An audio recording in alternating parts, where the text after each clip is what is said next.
بدین کی سب سے بڑی عیدگاہ سیوریج کے پانی سے بھر چکی ہے، جس کے باعث اس میں نماز ادا کرنے والوں کو دشواری کا سامنا کرنا پڑتا ہے۔ مزید دیکھتے ہیں اس رپورٹ میں۔ پیر علیشہ عیدگاہ میں نماز عید کے ساتھ ساتھ میت نمازیں بھی ادا کی جاتی ہیں، لیکن انتظامیہ کی نااہلی کے باعث یہ عیدگاہ سیوریج کے پانی سے بھر چکی ہے اور بچوں کی تفریح گاہ بھی بن چکی ہے۔ علاقہ مخیروں کا کہنا ہے کہ اور جو عیدگاہ میں عید نماز بھی پڑھنے کے لیے لوگ آتے ہیں، اس کے لیے بھی بہت مشکلات ہوتی ہیں، اور جو جنازے نمازے کے لیے بھی بہت مشکلات ہوتی ہیں۔ ہم سارے بھائی ہمارے ساتھ ہیں، سب نے کہا ہے ہم یہی اپیل کریں گے حکومت والوں کو، ہم کو عیدگاہ کا مسئلہ حل کر کے دے۔ کہ آپ دیکھیں ابھی بھی آپ کے سامنے کی بات ہے کہ اس میں کتنا پانی ہے، تو یہ ابھی جنازہ ہوتا ہے تو بندے آتے ہیں، تو ان کے لیے وہ جنازہ نماز پڑھنے کے لیے آتے ہیں تو بیچارے وہ مایوس ہو کے پھر باہر چلے جاتے ہیں۔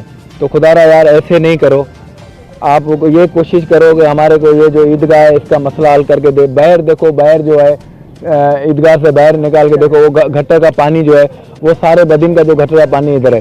سیوریج کا نظام نہ ہونے کے باعث علاقے کا پانی عیدگاہ میں بھر چکا ہے، جبکہ پبلک ہیلتھ اور میونسپل انتظامیہ کا عملہ بھی کہیں دکھائی نہیں دیتا۔ شہریوں نے مطالبہ کیا ہے کہ عیدگاہ سے پانی کا اخراج کر کے اس کو بے حرمتی اور شہریوں کو پریشانی سے بچایا جائے۔